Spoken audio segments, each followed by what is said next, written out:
do you have, is there any sense in preparing to die? Does it mean anything?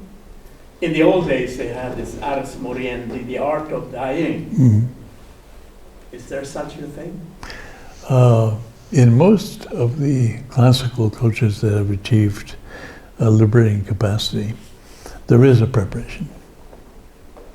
And the preparation is to stabilize that natural state of pure source, your true nature, as much as possible for the actual physical death.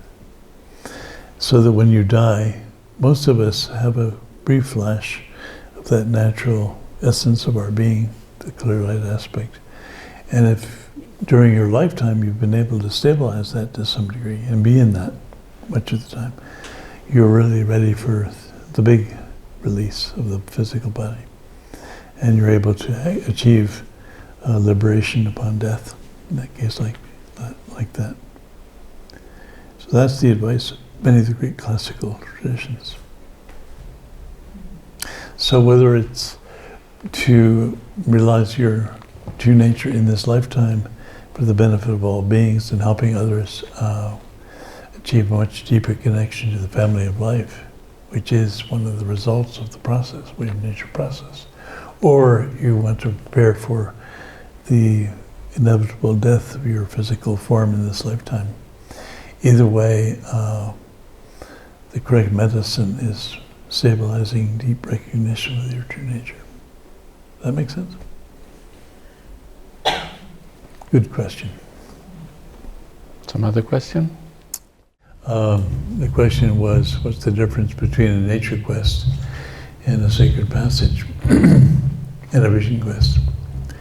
The vision quest, the purpose of the vision quest, as you would probably guess, is to accomplish vision, sacred vision. So by having no food, no water, no clothing, no shelter, no sleep,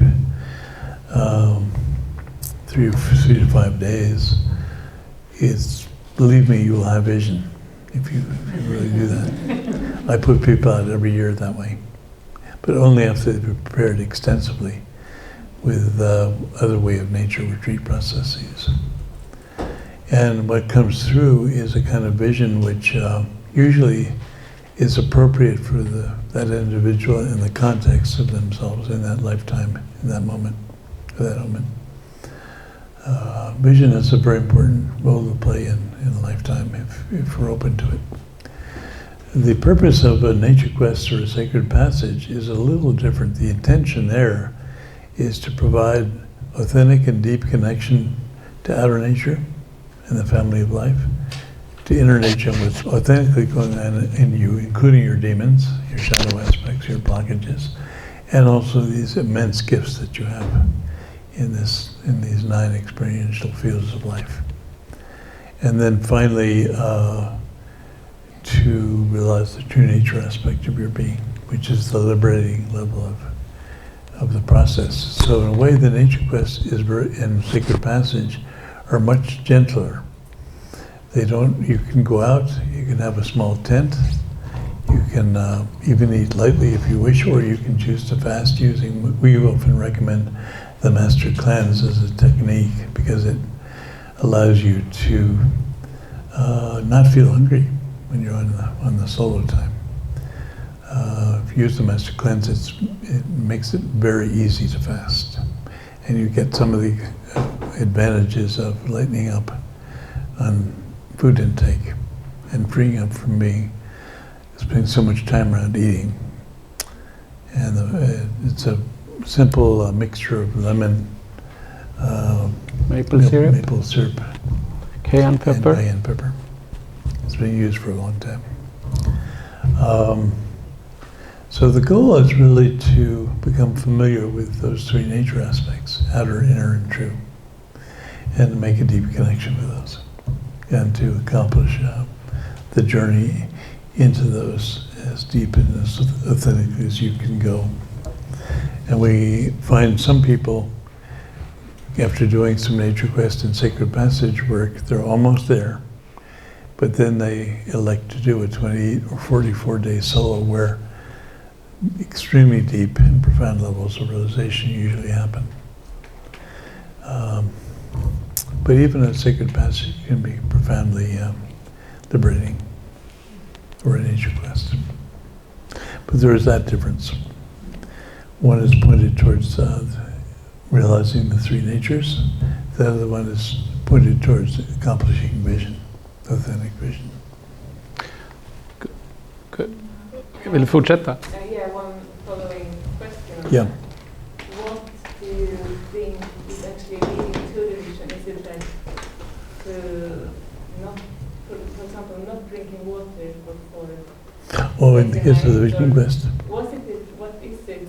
Do you know that, like, in that creates, that helps us come to vision? Part of the process is to free up from the need for what normally supports our life. Now, not taking water is very dangerous, and I do not recommend that in general. It's when we do vision quests, we still drink some water because it's extremely hard to prepare for a no water vision fast, and it can be quite dangerous. So, but the food part, yes, we do. We do include that in the vision quest, and the part of the purpose is to become free of attachment to what you need to remain in a state of consciousness and being. And when you are freed up even from sleep, is something that you need, or water or food, you begin to separate out the difference between pure consciousness and the physical requirements for normally inhabiting a body. And you begin to refine what it means to be a spirit while still in the body. And out of that comes natural visionary experience. Okay. Another question? Yes. Yeah. Some of you may remember the days where there were a couple of spiritual pathways that emphasized just ecstatic dancing as a path to more enlightened being. Osho was a big proponent of that. When I was living in Nepal, I used to have a lot of Osho followers come up, and I joined some of their ecstatic dancing gatherings. It was great fun. It really frees up the energy. And especially on the path of energy, liberating through the path of energy, it would be a very good starting point for that pathway. And it allows the emotions to really express through the body. So it begins to work very skillfully in releasing a lot of the shadows that are trapped in different parts of the physical form, and in the emotional body as well, in energy bodies. So it can be a very freeing experience, and a joyful experience, of course, to follow a pathway of ecstatic movement. Some forms like Tai Chi or Sufi dance develop more controlled systems of movement, which end up being very liberating too, but it's through the path of precise form in movement. And I've been a practitioner of a number of styles of Tai Chi and teach several still. One is the martial Yang style. The other is a style of movement called Tai Chi for Liberation, which was Chung Sung Feng's original Tai Chi for enlightenment system, and has no real martial application, but works mostly with the 12 organ-related channels and the 8 extraordinary vessels, which are very much associated with a more liberated energy body. But those movements, it's interesting because they work with form, precise form, to liberate.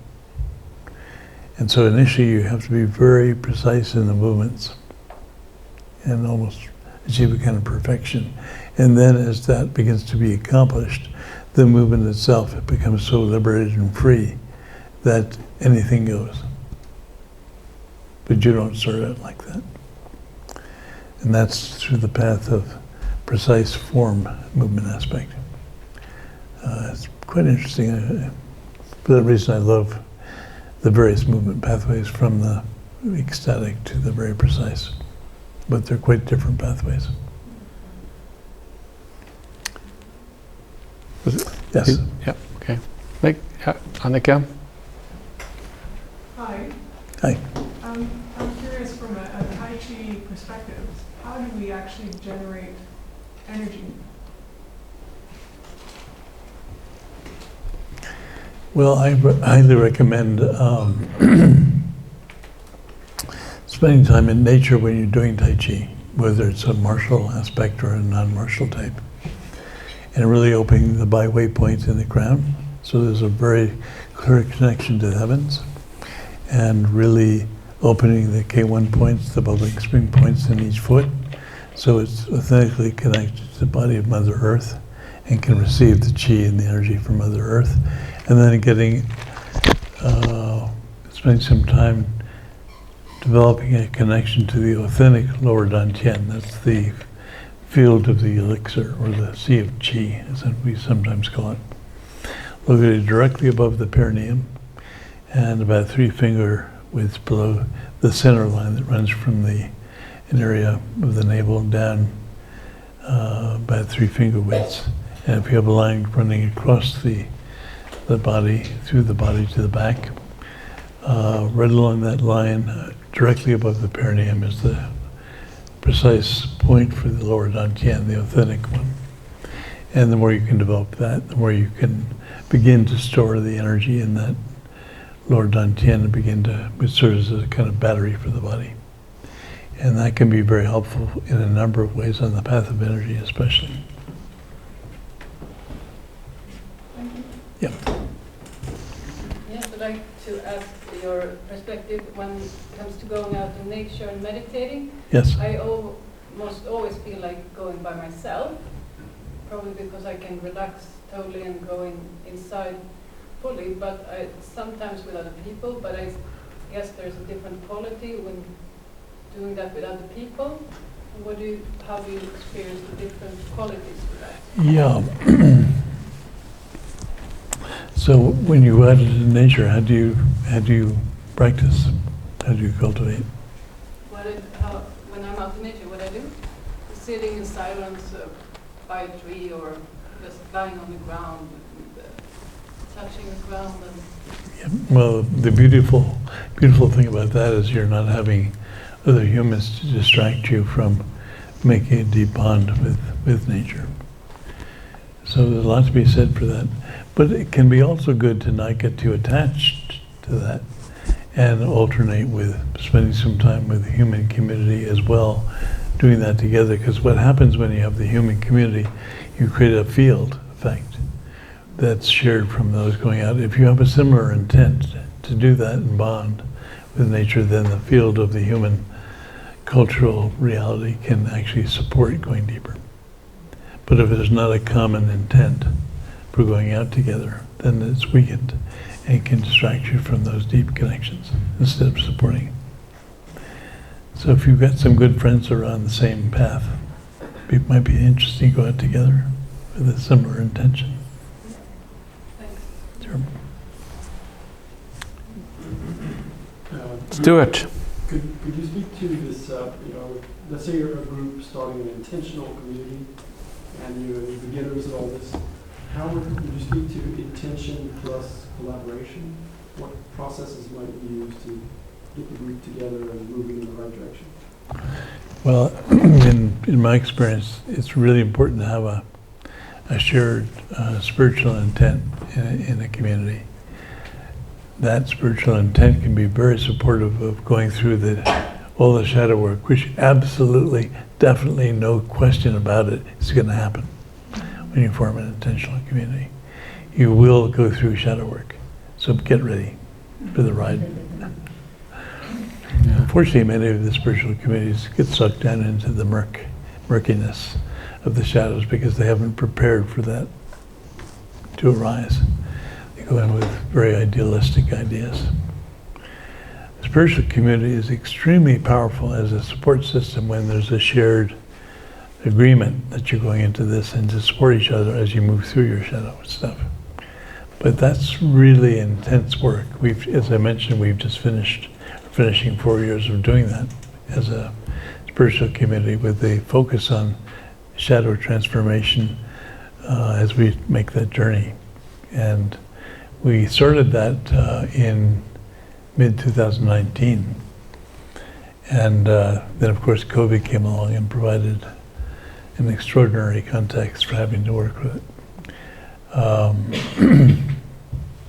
But just in watching different communities over time, that's always the case. Just as in relationships, the shadow aspects really come to the fore, and they're going to manifest themselves. So the main thing is to be able to, I would recommend engaging in that work before you even get into a community. So there's some skillfulness in addressing the reality of the shadow aspects, which we all have. And if there's no skillfulness in working at those levels we mentioned earlier, from physical to karmic trace, you're entering into a very powerful terrain without any tools. And without any agreements, that's very, very problematical territory. So I guess my main advice would be to do a lot of preparatory work before you come together in a physical community, and have agreements about doing that together and supporting each other in the process. Because it's going to be, it will be there, for sure. Yes, I just wondering, are there any drugs involved in this process? Reach different kind of levels of consciousness and self-experience? Yeah, Have you ever used that? I have to admit that I'm a major drug user. He got me my drug of choice a little earlier today. Every morning. But it's such a pleasure to see how you start to smile after a while.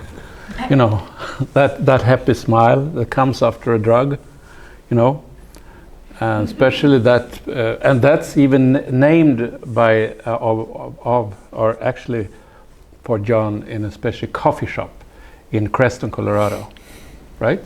Milton, it's called Milton's Magnificent Mocha, my drug of choice. Yeah. And it's a fusion of the best coffee beans you can find and the best chocolates you can find. In my work in Brazil, we have nature regional groups around the planet, and one of the most wonderful ones I know of is in Brazil. And we have a wonderful group of leaders down there that are deeply embedded in the best of Brazil. But one of their gifts was finding a sponsor for me to come to help pay for my month down there last time. And the sponsor was the National Cacao Association of Brazil. And their goal is to produce the best tasting chocolate in the world. And do they? They're pretty good. They're pretty good. They say that the Africans cacao producers tend to have emphasized production, whereas the producers in Brazil chose, after the big plague that knocked out a lot of the cacao trees, they chose to focus on producing the highest quality, not just production, but highest quality taste and flavor. Now, if I was in Africa, probably they would dispute that, but I was impressed that they saw that difference between the African and the Brazilian production. And I must say, I loved the chocolate in Brazil. It was fantastic. And when you fuse chocolate and coffee, in Europe that used to be, I remember going to France the first time I had some good high-grade chocolate with me. I mixed it into my coffee in a French cafe, and there were shocked faces all over the room. Another American abuse of fine perception. But I do love that fusion of coffee and chocolate properly done. Big question, maybe. Yeah, well, I agree with you fully on both counts, local and global, local and bigger picture. It's not either or, it's both and. And in my view, I mean, much of my life has been spent on global issues, and my life has been threatened probably half a dozen times because of the activity that I've taken politically in different parts of the world. Several times in the Amazon. I went over to, during the Vietnam War, as a protester against that war. Stayed there for 2 years and was fighting a big project to flood out with 50 dams built along the Mekong River, which would have probably caused more harm than the actual physical war had caused because of the knocking out of the fisheries, the destruction of the rice paddies, the support of waterborne disease, which would flourish in stabilized rice paddy systems, and I came in as a voice against all that. So I was put on the hit list fairly quickly. So I've been involved in very intense global activities to turn things around where there's massive abuse of either other people or the earth. And I'm not saying going out and doing that, all of you. You need to tap into your own creativity, your own karma, what's appropriate for you, and where does your own creativity arise as a warrior for the earth. You'll notice this 12th principle, which can you bring that up again?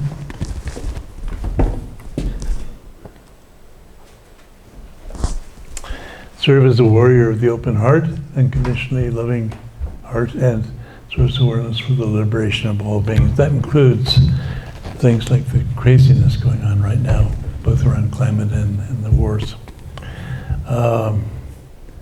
And all I can say is that what I've learned when I was to give you an example of what I mean, in Vietnam, when I was involved in Southeast Asia and trying to deal with this prospect of not only was there a war going on, but there was the follow-up to that war would have been a series of dams along the entire Mekong River, which would have completely changed the nature of the culture and caused untold suffering among millions of people.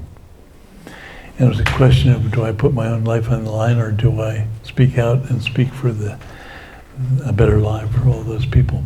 I chose to speak out and go public with what I had learned about the ecological and social impacts of these projects. So I had to go underground for a period of months until I found a way to get out of Southeast Asia safely without being killed. And I was told I only had hours to live when I first went public. And many other stories I could recount, but I don't need to go into that detail. Then I came back and was able to have a chat with a person who had a direct pipeline into some of the leaders that had generated the war. And in those days, they still wanted to win that war. And I pointed out that if they continued with these activities around that project, it would be so destabilizing to the people living along the Mekong river systems that they would cause millions of people to move into the Viet Cong and with Lao and the different groups that would basically increase their battle against the Western powers. And so I used Tai Chi. I used the energy of the system to turn back on itself and diffuse itself as a source of suffering in that war. And the Mekong River Development Project was canceled after 3 months after I got that information into the system. So it was Tai Chi. It was the utilization of Tai Chi as the means. So I think we all have that creative potential. And that's what I mean by serve as a warrior of the open-hearted, loving nature. It doesn't mean don't do anything. It means becoming really skillful and open to the creativity that arises from source when you make an authentic connection. So, we are very close to end this. I just want to, I was with you when you had your talk earlier today, and then like a similar question, but not from the individual perspective. You were talking about what is important that we organize or keep, or you were talking about the sacred places and the communities. Yes. Can you say or describe that again? Because Sure. that related. Yeah. Stuck with me.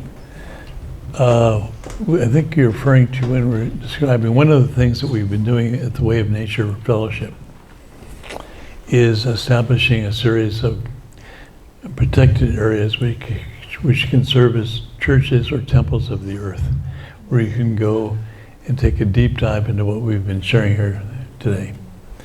And we call the one we have in Colorado the Sacred Land Sanctuary.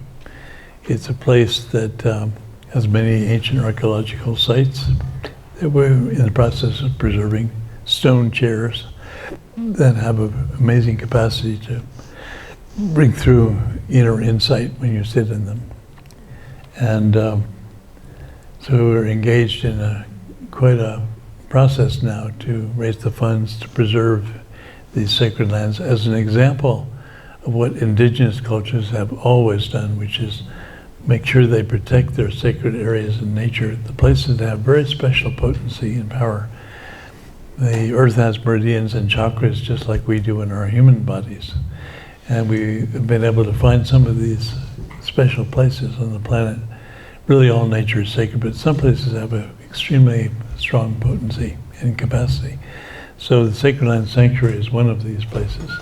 And if we're successful in preserving that in perpetuity for future generations, that also becomes a model for what I would hope could happen all over the planet, where many local counties, communities, parishes, and so on could do the same thing, each in their own way, finding their own special areas to do exactly the same kind of thing, and have these churches or temples or synagogues of the earth come into being as places to go to accomplish this kind of deep connection that we've been talking about here today. Without that, it's very difficult to pull off the kind of a connection that we need to do to rejoin the family of all life. But these churches of the earth could be a major vehicle for making that very accessible, so you don't have to travel 50 miles and burn a lot of electricity or gas to get there and back.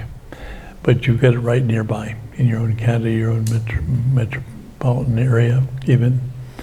And you can go deep with cultivation in your own way, in your own place, in a smooth way that is easily accessible. It kind of fits in with that discussion we had about finding your own special place in nature where you can go on a daily basis and maybe have a place a little further out, maybe on the weekends, and maybe if some places even further where you might go once a season for a very deep dive into the process, the Way of Nature process. And then finally, maybe once a year, there's a place where you might do an annual sacred passage or nature quest type of experience. My hope is we can train enough guides. Jorn's group has a wonderful term called Pathfinders that we use for Talberg. And I've been thinking of a term very similar called Waysharers, that people train to help facilitate people going out at least once a year for a deeper dive into some of these extraordinary sacred areas that we all have accessible to us, and we need to find and cultivate, nurture, and conserve. One last thing on that, we've discovered that in a sacred place, you can go to one that's been abused through mining and timbering and so on, and where the energy is kind of fractured. But if you go there with a good heart and do ceremony, meditation, you love all the beings of that place, you show respect and appreciation, you make offerings back to nature in that place, and you especially bring a really good and loving heart, then that place, the energy field will begin to support your return again and again and again. You'll find the energy will begin to transform into a beautiful, loving, embracing energy that supports you in your practice when you return.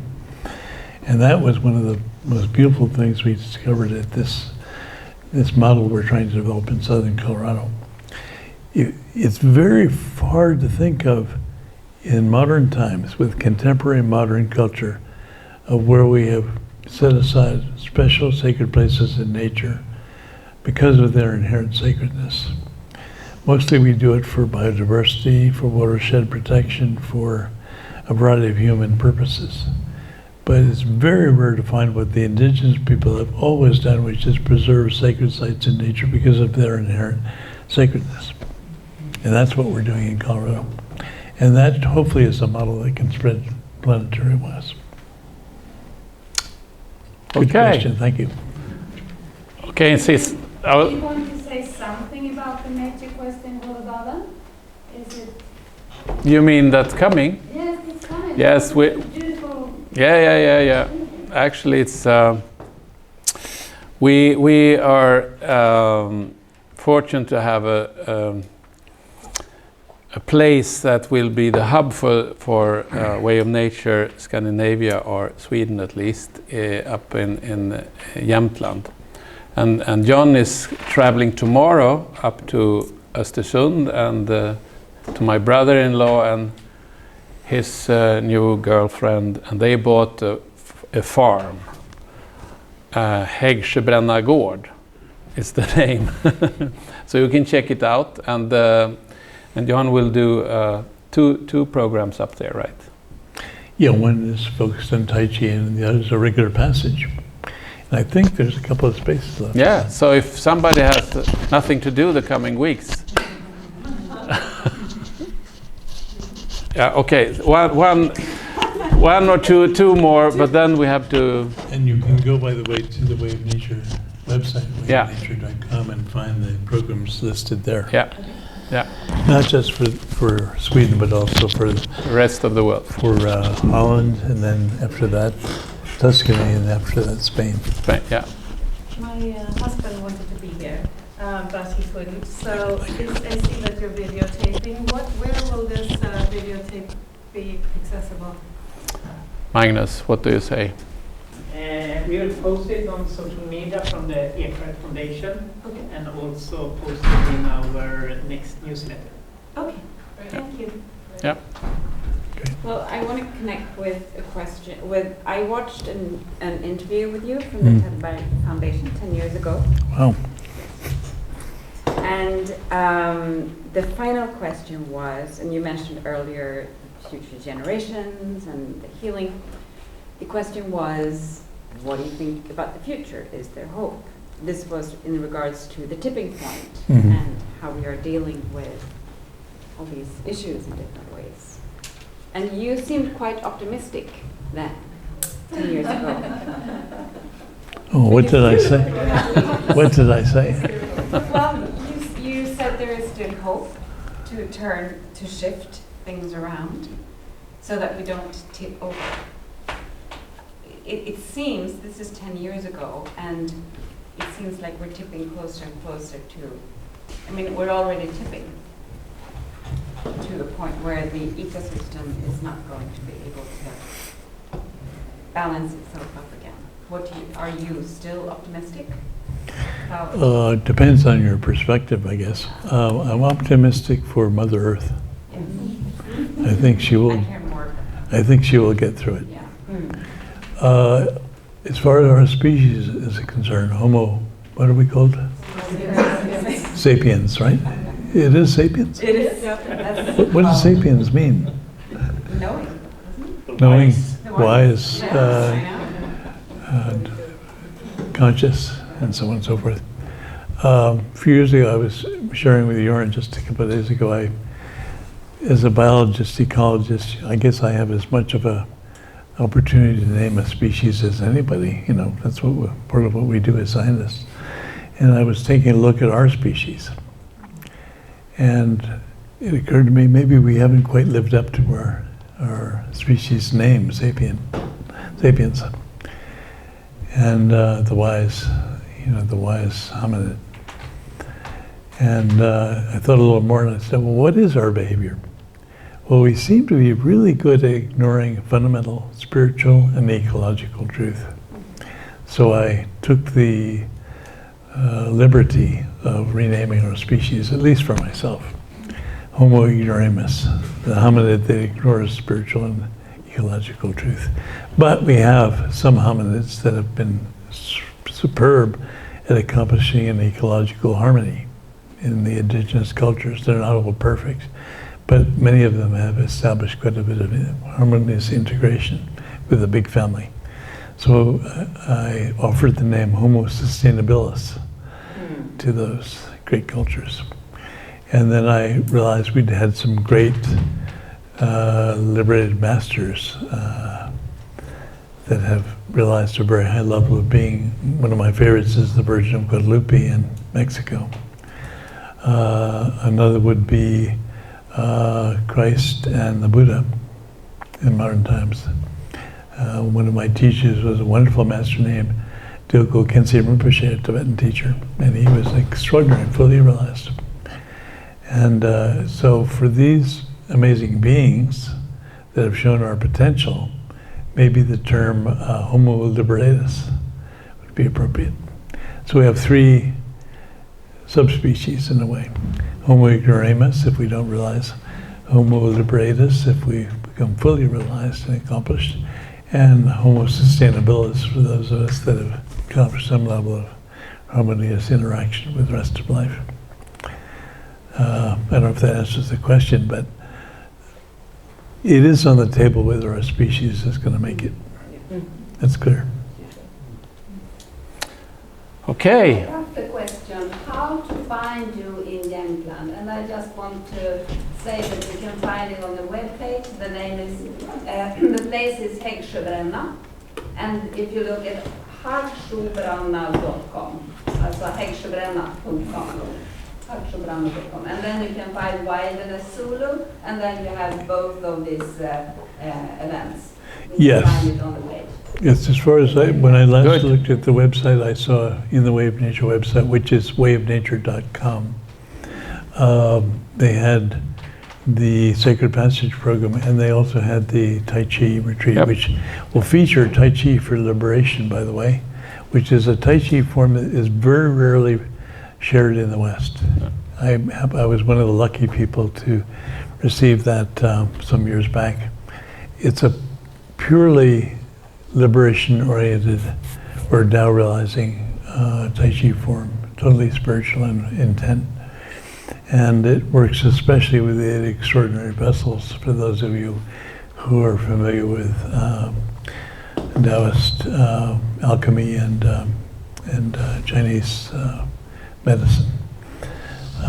So it's a practice that's extraordinarily liberating and relatively easy to learn. I'm saying relatively because most Tai Chi systems take some periods, longer periods of practice, but compared to the Yang style, which I also teach, the Tai Chi for Liberation, to learn the basic form is far easier. Yeah. So you can get a very good introduction to that short get-together as well. Okay. Hope to see you. And a big applaud, John.